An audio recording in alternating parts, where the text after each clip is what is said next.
Aujourd'hui, c'est Halloween.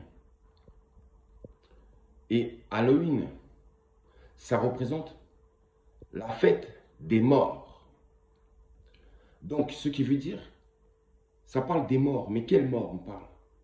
On parle des morts occidentaux. On ne parle pas des morts noirs.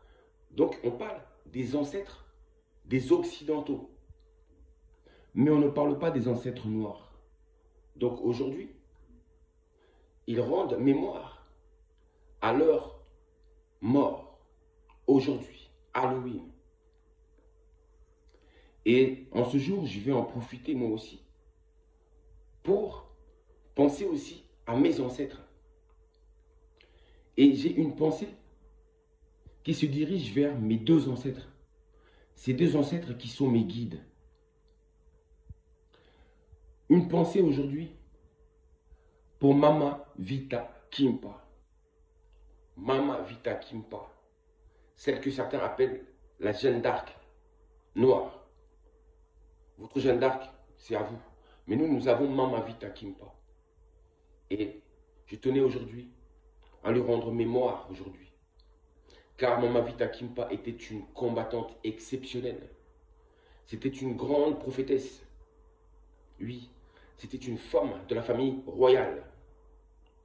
Une femme forte, une femme digne, qui a commencé déjà à se battre pour l'indépendance de mon peuple, du peuple Congo, et en même temps aussi de l'Afrique, car elle a combattu pour la race noire, même si elle était congolaise. Et ensuite, j'ai une pensée, une forte pensée, à mon ancêtre nommé Kimbangu. Kimbangu, j'ai une pensée pour toi. Chaque jour de ma vie, je pense à vous. Surtout toi, Kimbangu, car toi, tu es mon guide. Oh, Kimbangu, tu es mon guide. Tu es venu, tu as combattu. Tu as souffert pour nous. Tu as fait de la prison comme personne. Comme personne ne l'a fait, comme aucun homme. Tu étais engagé. Tu étais porteur de vérité. Tu aimais la justice. Et raison pour laquelle ton amour pour cette justice t'a coûté aussi cher. Mais quand même avant de partir, tu as laissé des prophéties qui jusqu'à aujourd'hui continuent encore à nous donner de l'espoir. Et je redis encore cette prophétie que tu avais dite.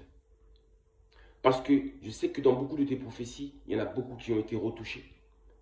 Mais celle-ci m'a semblé tellement être vraie. Kimbangu, quand tu as dit ce jour, quand tu as dit que quand le peuple du Congo, quand les peuples du Congo commenceront à se libérer, tout pays qui osera s'attaquer au Congo sera englouti sous les eaux. Et actuellement, je vois tellement de nations englouties sous les eaux. Et bizarrement, ces nations qui sont englouties sous les eaux, ce sont des nations, ces nations qui ont fait du mal au peuple noir. Ces inondations touchent aux nations qui ont fait du mal à ton peuple, oh, toi Kimbangu. Aujourd'hui aussi, je tiens à glorifier la source, à glorifier l'énergie primordiale.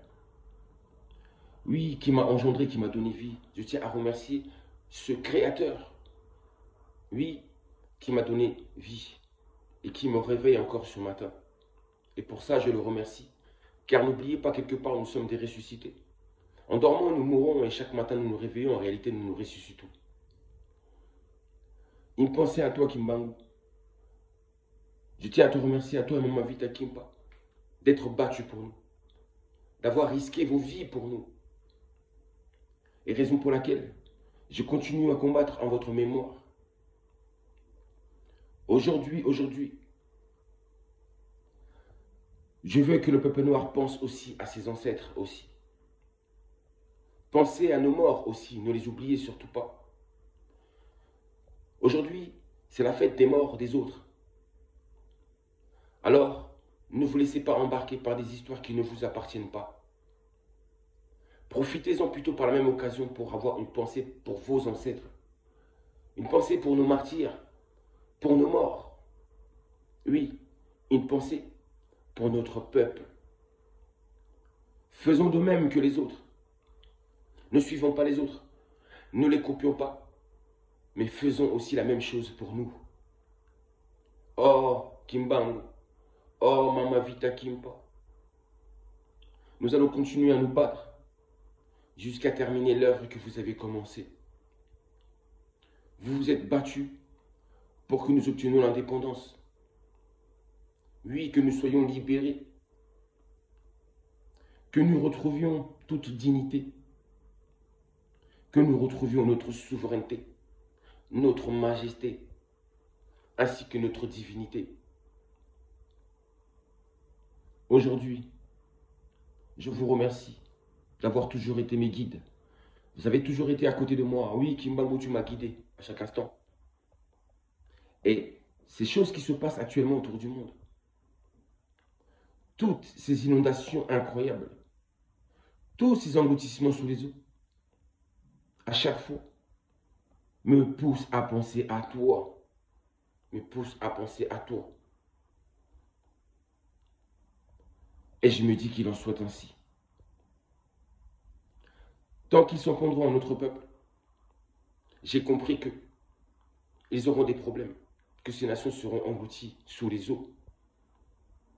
Je ne parle même pas de guerre, je ne parle pas de la situation économique, mais je parle de ce phénomène, de ces choses que tu as dites. Et aussi, tu avais dit ceci qu'un jour viendra où l'homme noir deviendra blanc et le blanc deviendra noir. Et j'ai l'impression que toutes ces choses que tu avais dites de ta bouche sont en train de s'accomplir. Et donc, je tiens en même temps à glorifier cet esprit de vérité qui t'a habité. Ce même esprit de vérité qui est en ce moment-là parmi nous. Oui, pour nous éclairer. Qui est en train de nous dévoiler les choses qui étaient cachées. Qui est en train de nous libérer spirituellement. Et cet esprit de vérité qui nous donnera la victoire. Qu'il en soit ainsi. À la mémoire de nos ancêtres. Oui, à la mémoire des ancêtres noirs. À la mémoire de tous nos morts. Donc, aujourd'hui, c'est Halloween. N'oubliez pas que c'est la fête des morts. C'est une fête qui est symbolique et spirituelle. Ne l'oubliez pas. Ne passez pas à côté. En étant aveugle, en étant ignorant de ceci. Ce jour-là, ils ne l'ont pas choisi pour rien. Ce jour est un jour spécial pour eux. Car n'oubliez pas qu'ils fêtent la mémoire de leurs ancêtres. Ils fêtent la mémoire de leurs morts. Je ne vous en dis pas plus. Prenez soin de vous. Je le répète encore. Une pensée à toi, Kimbangu. Une pensée à toi, Mama Vita Kimpa. Une pensée à vous, mes ancêtres vaillants. Oui, à vous, mes ancêtres. À vous, mes prédécesseurs. Grâce à qui nous sommes là aujourd'hui. Car votre sang coule dans nos veines. Et c'est à travers ce sang qu'il y a toujours cette soif de délivrance et d'indépendance. Mais pour cela, nous devons d'abord passer par la libération. Ou tout simplement par l'élévation spirituelle, la prise de conscience, la maturité spirituelle. Et la maturité spirituelle, elle passe aussi par ces choses-là, ou ce message que je viens de vous transmettre aujourd'hui. Je vous dis à très bientôt.